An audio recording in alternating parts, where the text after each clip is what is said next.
Taitaa olla tasan 60 olympiavuoden traktori Roomassa. Oli silloin olympiakesäkisat ja Vaasan Eugen Ekman voitti hevosella kultaa. Saapa nähdä lähteitä.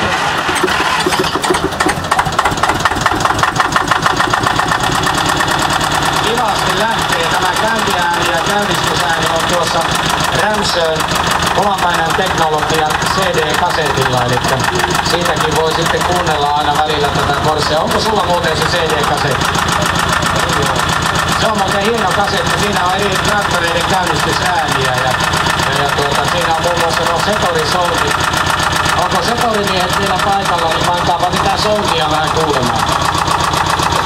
Mitä sinä sanoisit, että olisiko kannattanut tätä Corsia tehdä pitempäänkin?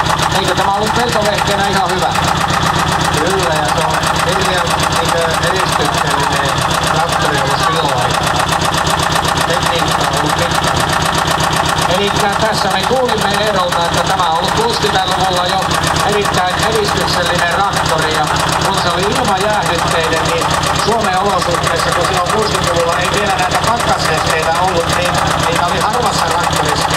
Ei syyskylmilläkään tarvinnut miettiä, että kun jätti traktorin seisomaan, että jos yöllä on 10 asteen pakkanen, niin siellä on moottori halki. Eihän ollut tätä vaaraa. Ei ollut. Kiitoksia. Tutustukaa